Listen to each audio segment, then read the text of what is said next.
Hi, my name is Robin Faltz. I'm a student at the NIST International School of Bangkok, or Thailand, and today I will be giving a commentary on one of Carol Ann Duffy's poems, Anna Hathaway.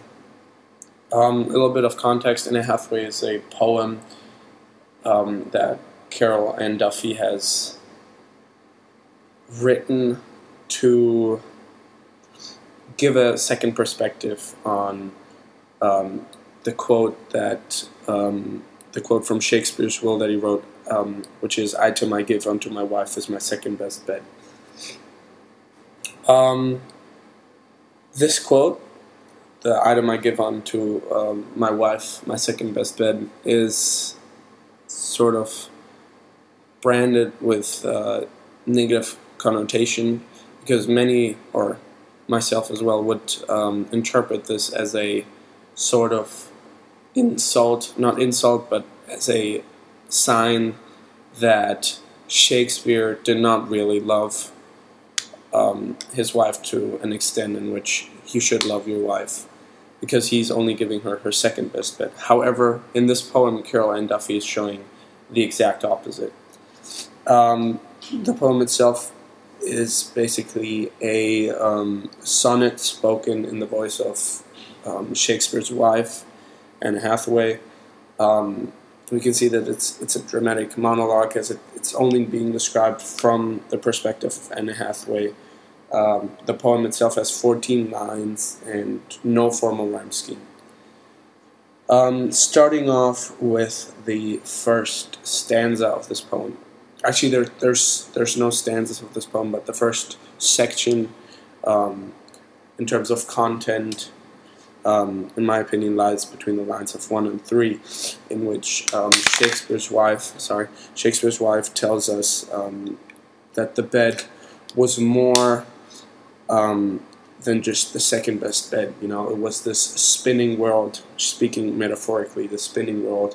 You wouldn't say that that's a bad thing. That's a negative connotation. The spinning world of forests, castles, torchlights, cliff tops, seas, where we would dive for pearls. Again, pearls being very valuable here. So she's sort of giving us this idea that the second best bed, is exactly the opposite of what the name actually says. It is not the second best bed. It is the best bed in the house. And further on, we have this description of their love, the love, not only the bed, but the love between the two, their romance, sorry, the romance between Shakespeare and Carol Ann Duffy. My lover's words were shooting stars which fell on earth as kisses onto the lips. Not only is this a metaphor, but she's also saying that they had a strong connection, and she's doing this by comparing sort of the style he uses, like the noun, now assonance, all these things that Shakespeare would use in his work. She's comparing this to their actual romance, and this becomes very clear in this passage. This section of the poem. Then she says, "Some night I dreamed he'd written me the bed, a page beneath his writer's hands." The bed being like a page in which her husband had written her.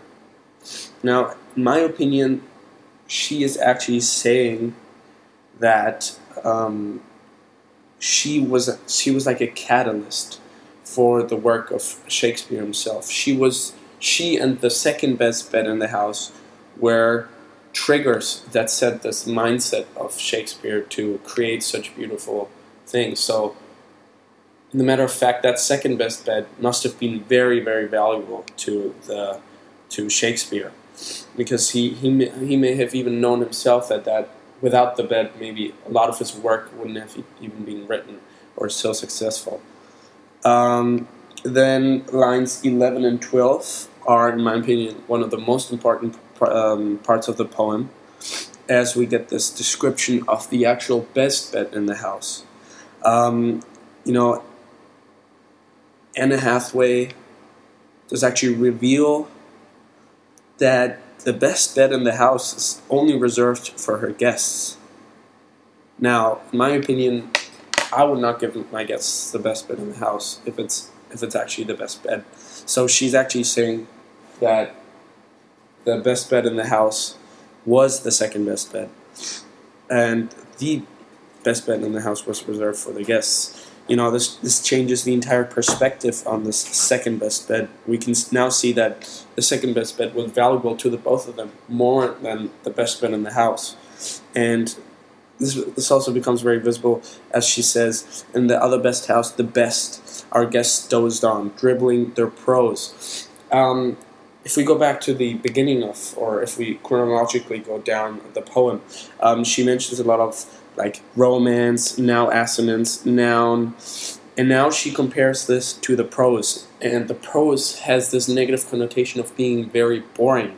So maybe she's relating it to the sex, or like the physical activity that was going on in the two beds, and she's comparing them, and therefore saying that the second best bed, the best bed in the house is actually super boring, and the guests are stuck with this prose, while she gets the actual poetry, you know, romance, nouns, the actual meaning, the deeper meaning of poetry, and the guests have to stick with the house, with the prose. I mean,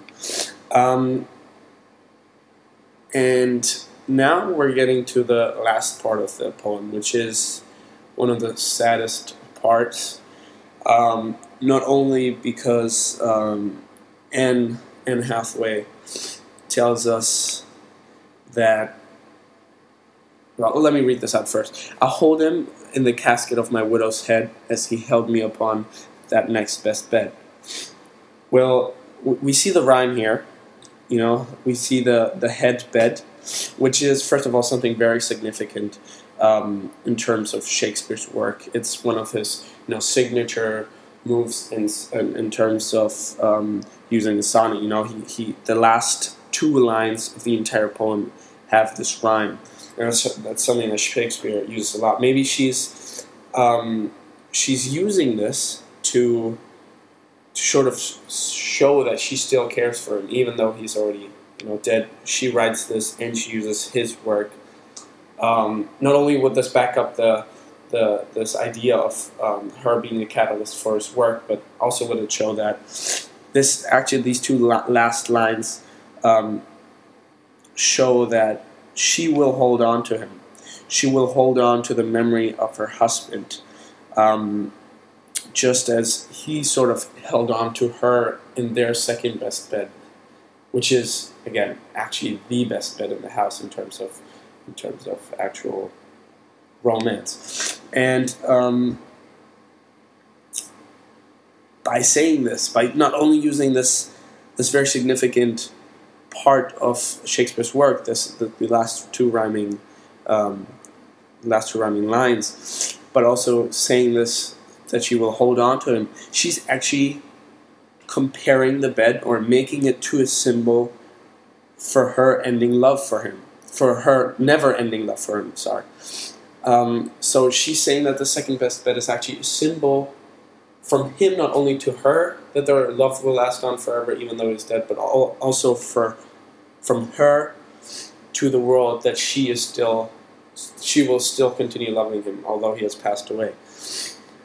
So to summarize this poem, Caroline Duffy has done something very, very significant, or something she does a lot in her poems. She's actually changed the entire perspective on a specific event like this, the Shakespeare's will, and she's actually changed the way people think about this certain quote. You know, before you would think that the Shakespeare gave her that second best bed to show that his love was not actually great, but now by giving us this poem from Anne Hathaway's perspective, she's completely changing our mindset in terms of that second best bed, and she's showing us that their romance was much greater than everyone thought, and yeah, that's very significant.